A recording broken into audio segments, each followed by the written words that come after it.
Hello everyone, welcome to the video. John Bodine here with Redemptive Psych.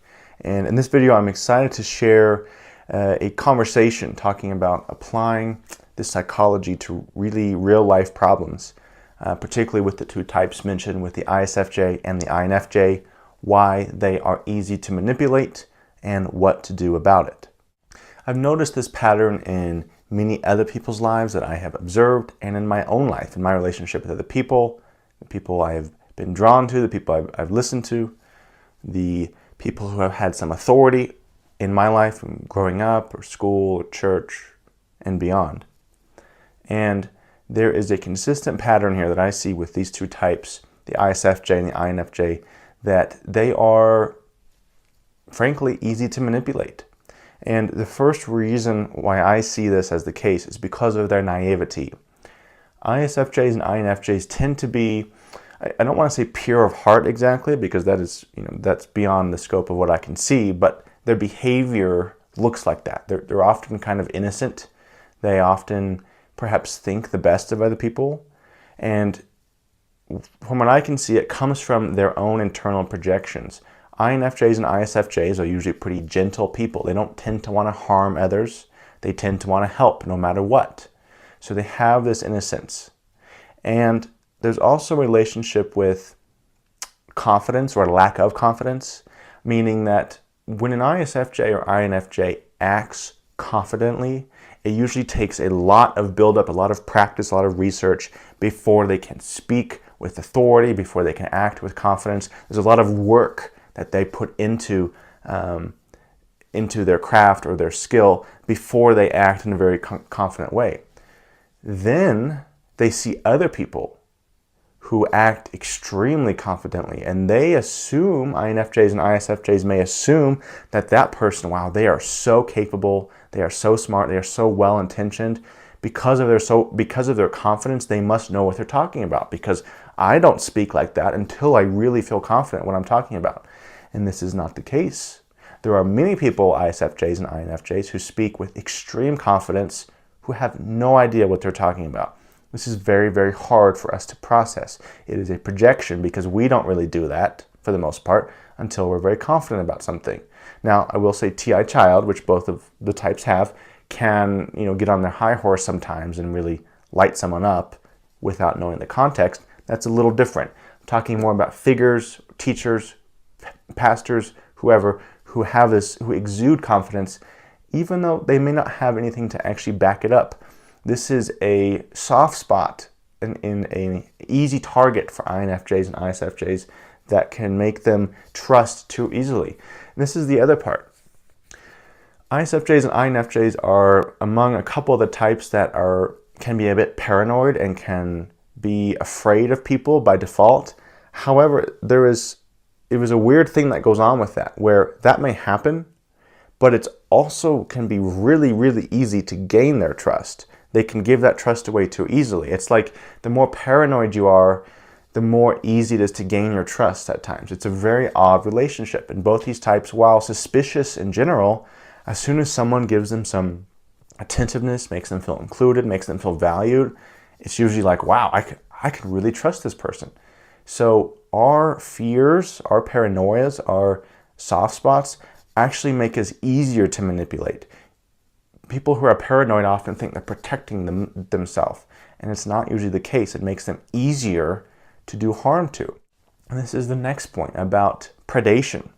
It's very hard for an INFJ and ISFJ, particularly if they haven't experienced it early in life. The ones who have a different perspective on this.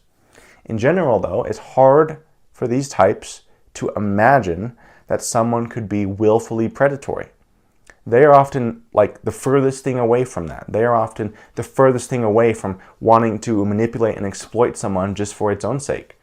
It's hard for them to admit or cope or realize the existence of people who live for that. The problem here too is that in the context, in the communities where they feel safe, such as church, such as a Sunday school group, something of that nature, they imagine they're extra protected because that's God's place, right? And then you run into, a sheep and wolves, or a wolf in sheep's clothing, and then they get taken for a ride and they might get destroyed.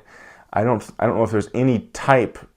There's a few types, but especially these two types that have been more destroyed by abuse of authority within a church community or within a good community, because there is an assumption that if you're going to be confident and part of this community, then you are automatically good or holy, particularly if you have some authority. And this relationship with authority with the ISFJ and INFJ is a big problem for them, because when they are part of a group and that group values this figure, values this pastor, values this counselor, values this teacher, and everyone values that teacher, the ISFJ and INFJ will naturally get swept up in that, and they will let down their guard. And it's not to say that those figures are always predatory, far from it often. The problem here is giving authority to other people. And at the root of this, I believe, is a fear that both INFJs and ISFJs have of being misled and thus misleading themselves. So they give the responsibility and the control of their lives over too easily to other people. Now, it may look like an innocent thing of, I'm going to submit to this authority, this teacher, this whoever, and because I'm being a good person.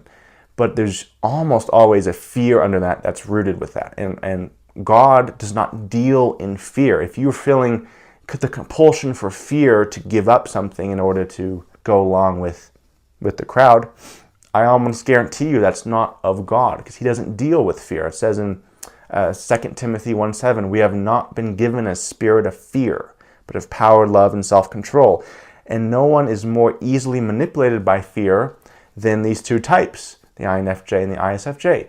So if you are giving your authority away to people, even if it's a church group, even if it's a quote-unquote holy place, if you feel a tinge of, if you can explore your motivation for that, I am confident that many of you will find that there's a fear attached to that of, I'm afraid of guiding my own life. I'm afraid of misleading myself, just as I'm afraid of others misleading me. But you know what? I have more confidence in them because they act confidently, so I'm going to give my authority to them.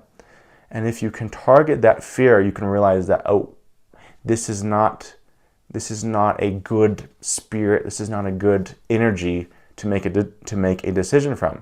And I all but guarantee you, if you give authority away to someone out of fear, you will end up being worse off for it in the end. And this is a pattern that both these types have experienced, but both these types follow. And there's a sad part here about a lack of confidence, because they can tear apart things with their criticism. They understand the limitations of many things. So they think people who act confidently are not restrained by those restrictions. They are wrong. Those people may lack the self-awareness that you have, and ultimately you, with some of your self-doubt and being able to see the limitations of things, might be better off listening to those rather than putting those aside and listening to someone else. So there's problems here with projection, with giving away authority, with naivety, and not imagining that people could be predatory ever or enjoy that, because generally these types are so far away from that. But ultimately, many of those things at their root is a fear of being misled, a fear of misleading yourself, and that is not something that God deals with. So I would encourage you to explore that and recognize that if you feel fear, it's probably coming from somewhere else than a good place. Moving on now to the second root. This is the behavior, or the feelings of worthlessness that the ISFJ and INFJ deal with consistently. FI critic, introverted feeling critic, is so critical of their own self-worth. They assume they're worthless. They assume they are unworthy. And those are different. Useless and unworthy are different, but they combine for this powerful, almost self-dismissiveness in the highest degree. This is a huge problem for them. This is a source of not being able to have boundaries. For the INFJ, not feeling like they have a sense of self. For the ISFJ, it's more like feeling obligated to whoever needs help. And those energies with the INFJ and ISFJ can kind of exchange a bit with those two elements. but they really, really struggle to value themselves. They almost like automatically agree with this accusation that they are unworthy. Now, there's an issue here. I'm going to jump right to the root, and I'm going to talk about the behaviors. This is going to sound a little harsh, and it sounds a little harsh because the suffering that FI critic causes, that they assume it's their fault, and I won't say it's your fault, but I will say that often the ways that make you easy to manipulate through your feelings of worthlessness are because of an agreement that you made. The first thing we talked about was fear, leading to giving up authority to other people. The second thing here is pride. Now, you might think, well, that's impossible for me to be prideful because I'm so self-dismissive, I'm so self-critical. Yes, you are, and this is where pride tucks itself and hides itself within this self-dismissiveness, within this self-criticism. Because in order to justify being very critical of yourself, in order to justify feeling worthless and useless, you also have to feel that you are on a higher path. I hold myself to this higher standard. Of course, I'm going to be hard on myself, but you know what? I am seeking the most important thing that other people don't value. That is often a belief tucked away behind FI critic that is sourced in pride. And it doesn't mean you're a prideful person, it doesn't mean you're an arrogant person, but it means that you have agreed, you have made an agreement, potentially, with a sort of self-importance, that a sort of prideful self-importance that easily twists into self-denial and self-rejection and self-condemnation because you are walking a higher path. This is really hard to hear because I understand that you FI critics are like, are you kidding me? Like, you're telling me I'm being prideful with how hard I am on myself? And the reality is, some of your suffering is self-imposed by the standards you hold yourself to. Who gave you those standards? Who told you those are the standards that you should live by? If you can articulate some of the expectations you have for yourself, this will clarify. I really believe this is an important exercise for FI critics. If you feel worthless or useless about something, ask yourself, what are my expectations to feel worthy? What would it take for me to feel worthy?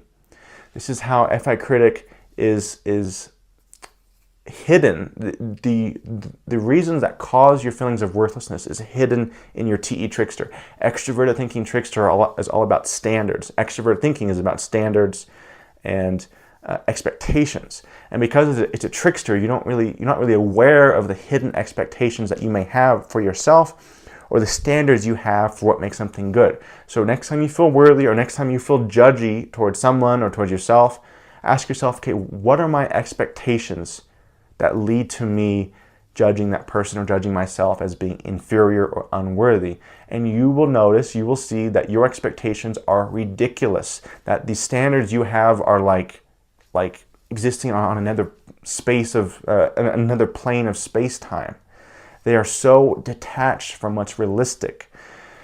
And your FI critic is just going to run rampant and destroy you and other people and destroy potentially good things because until you can articulate and look directly at the expectations causing this.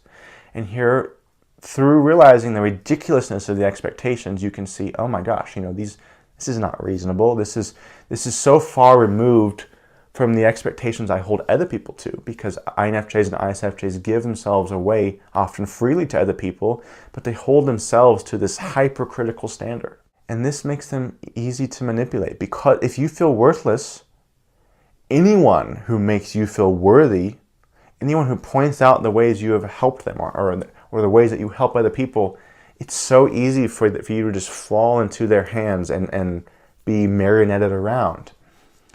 And this is really sad and it's really hard. So yes, I believe that at the root of that is an agreement with pride, but it's not to say you guys don't suffer extremely much because of this critic function, because of the hidden expectations that you have. And yes, I'm not saying it's your fault.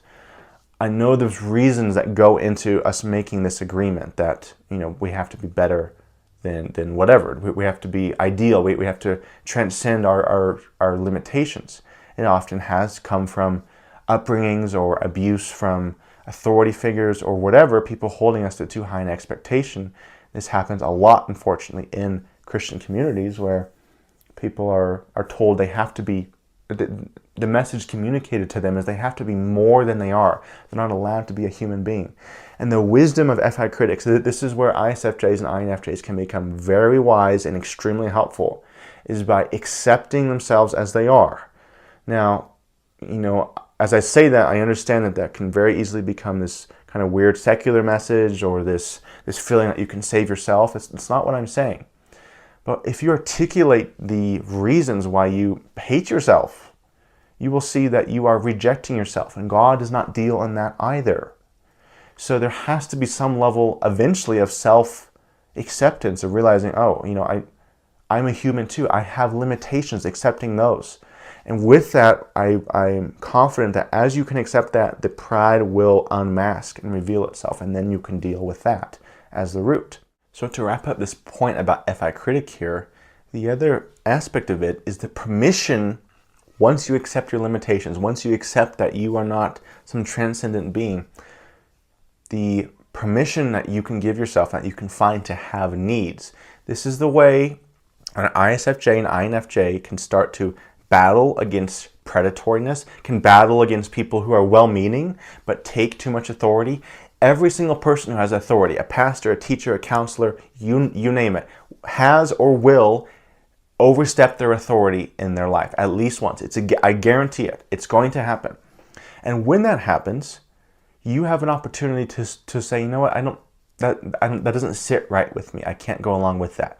And the road to that is understanding that you have needs. You are a needy person. Humanity is a needy race. If you look at the way Jesus dealt with people, it was an understanding, first of all, in my opinion, that people were needy, that they had needs. You are not above having needs. And there is a freeing humility here when you can accept that I have needs and that I'm allowed to have needs, and that actually makes me more human, and that actually makes me more helpful to other people when I acknowledge and tend to the needs that I have.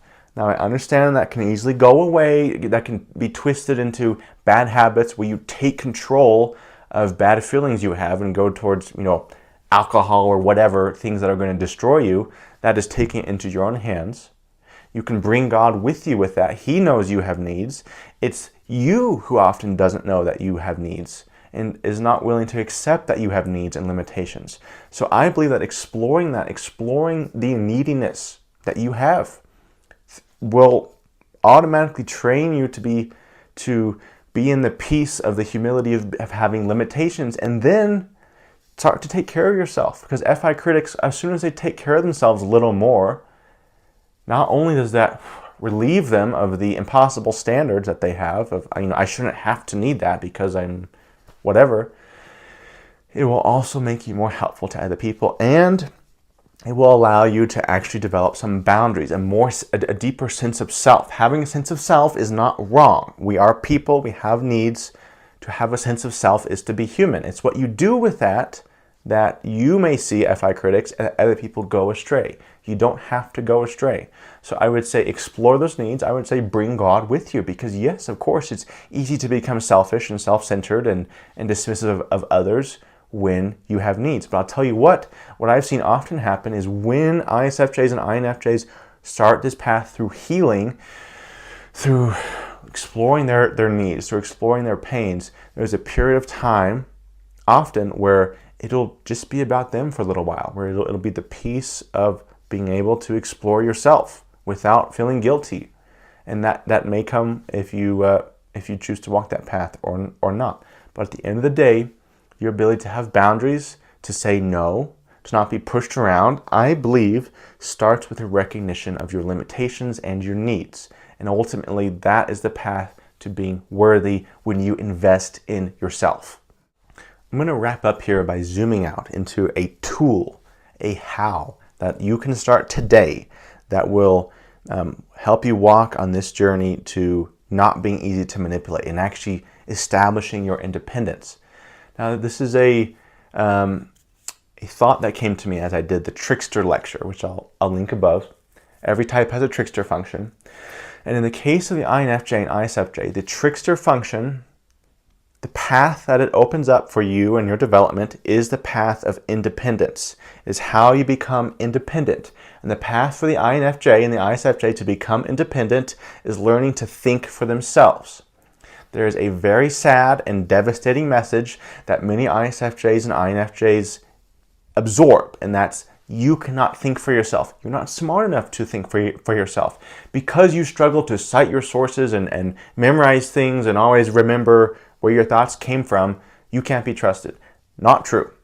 And this is one of the sources that they give their authority away to other people, because they often believe they are not smart. They often believe they are not capable of thinking through something, because TI child and TE trickster, the way it expresses itself, feels ungrounded at times. I have seen more reliable thinking from many ISFJs and INFJs than many other types, who assume that their thinking is more stabilized because they can easily recount their sources and show their work, so to speak. TI child often has the most pure form of thinking. It's detached. It can be detached from the intellectual pressures of other people. But the INFJ and ISFJ have to learn, have to value their capacity for thinking. No, you're not always right.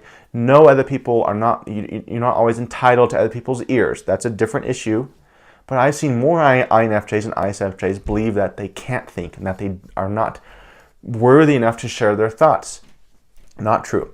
TE trickster, which is like, as I said, can be uprooted from the context and the intellectual pressures of other people, can allow you to walk your own intellectual path. There are many ideas, there are many denominations, there are many intellectual paths that you may be told are off limits for you. Who is telling you that? Who did you give authority to that allowed you to agree with that? Oh, I can't explore that because that's dangerous. I can't watch that or listen to that or think about that because that's dangerous. I can't be trusted to think for myself. This is one of the biggest ways that you guys get manipulated, that INFJs and ISFJs get manipulated by believing and by being told that they are not allowed to explore certain things. Yes, ideas can be very dangerous. Books can be very dangerous. Do you know what's more dangerous? Is placing the faith of your thinking in a figure, in a person that's telling you what you can and cannot think. Now, the easiest way to start with this for like an ISFJ is, if you are a religious person, if you have beliefs, start with exploring figures within that belief system that are not as in vogue, that are maybe on the edge a little bit. Maybe an ISFJ starts to explore some apocalyptic biblical literature, for example, a little bit outside the main scope of things. Maybe if you're very into your denomination, you go look at some thinking of some other denominations. That can be a great way to start. But ultimately, you have the capacity to think. You are born with TI child. TI child is a powerful intellectual tool. It may take us a little longer to think through things, but there is a purity to our logic that will eventually be able to see things with, at times, extreme clarity. So again, this is related to giving authority away. Don't do that. And if you have done that, recognize that and recognize the lie that you may have agreed to, that my thinking is useless because I have believed that from other people. Basically, what I'm advocating for is a rebellion. Go follow your curiosity. Read what you want to. Now, I have to be careful here because, yes, I said books are dangerous. So I would say, if you bring God with you, don't bring the voices of whoever told you you're not smart enough. Leave those aside. Bring God with you. He made you with this brain of yours. He made you to be able and capable of considering other things, of digging through the logic of other systems. And you know what? At the root of your fear of being misled by other people is this fear that as soon as I read something that I shouldn't read, I'll be overtaken by that. That is a fear. And does God deal in fear? No, he does not. So I would say bring him with you and then explore your curiosity with him. These are some of the books, many of the main books that have been my rebellions, so to speak. Starting with Nietzsche. I was told by this INTJ in high school never to read Nietzsche because of, I don't remember exactly the reasons. So I remember when I got to college, I had some time and I was like, you know what? I feel like I need to explore that for myself. And I did. And in the Christian community, Nietzsche gets a very bad rap for a whole lot of reasons. And I had a whole different perspective of him afterwards. I was able to gather his perspective and realize how insightful he actually was, and put aside many of the labels that have been put on him by religious people and actually consider his ideas as if he was just a person I was talking to. That was the beginning, one of the paths of my establishment of my own independence. A little later after that, I started reading some Jung. Jung is considered very dangerous in some circles. He's kind of a shamanistic psychologist, philosopher, mystic. Very dangerous by some people's standards. But I was able to engage with his thinking to the extent that I understood it as another person and actually consider what he was saying, not labeling it dangerous or heretic or whatever. And I realized, wow, he's actually way more religious than most people think, and he has some very interesting things to say about much of what I believe or don't believe. Now, also, it doesn't have to be someone who's way outside the circle, like a Nietzsche or like these philosophers who often are labeled as these antichrist figures. I believe very unjustly so in general. It can also be someone who is a Christian, someone like John Eldredge, who I read in high school, who, if you don't think John Eldredge is like a Christian rebel who's battling against many Christian ideas, I would encourage you to read him. He tore down in a single book, in this book, many of the devastating Christian agreements that I've seen church communities and Christian school communities agree with. And at the root of that, he tore down the belief that you are worthless, which is funny because we're talking about the ISFJs and INFJs, FI critic, thinking you're worthless. This book will change your life, in my opinion, if you are, of this belief system and you're an FI critic. It will open up. So rebellion, your intellectual rebellion against people who tell you can't read or you can't consider this or that, you can stay within the context of what's more comfortable. That's fine. But people like this, there are Christian rebels out there who push against a lot of these ideas that captivate and enslave INFJs and ISFJs. Now, these three books are more, kind of Eastern spirituality, mysticism. It started with The Power of Now for me. Not a Christian book. Extremely helpful in building self-awareness and finding some peace and recognizing the voices that were extremely self-critical. Wow, that was extremely helpful. So yes, this is outside of anything that a Christian would probably recommend to you, right? But if that's your curiosity and if you bring God with you, you will not be led astray. And if you feel like you're being led astray, maybe it's a sign that there's something else that you need to learn or explore. It doesn't mean that you're just a victim to what other people think, okay? And these other books, the Tao Te Ching, often labeled as some kind of weird Buddhist thing, extremely powerful book, extremely insightful book. Same with Hawkins' book. These books, all the Eastern kind of meditation, spirituality books, will help you develop extreme sense of self-awareness. I highly recommend them. And then lastly, very dangerous book. 48 Laws of Power. Wow, what a dangerous book. This is all about how people manipulate and maneuver the power games. Very dangerous, right? And you don't have to read that. That's fine. But for my own life, me reading that, it opened my eyes to some self-awareness. It opened my eyes to seeing what other people did. It opened my eyes to see some of the ways I leveraged some of those rules without even knowing it, potentially, right? So I would say if you bring God with you, nothing is off limits. But I would say, it's that verse, acknowledge him in all your ways, and he will keep your path straight. He gave us the capacity for critical thinking. He wants us to explore. We are meant to explore. Now, I would say be careful to examine your motives, because sometimes when we read something that's outside the vogue, it can be rooted in some resentment or trying to prove someone wrong. Those motives often don't lead to good places. So examine those. Bring God with you and follow your curiosity.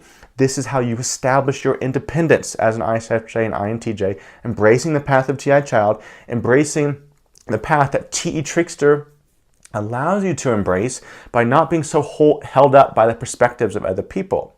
And through that, you will start to see how in your community or the authority figures that you may follow are actually flawed people and actually abuse some of their authority, not necessarily intentionally, at times they abuse that authority, and be able to recognize it and call it out potentially. Your path to being free is in part your development of your intellect, the development of the ideas that you allow yourself to explore.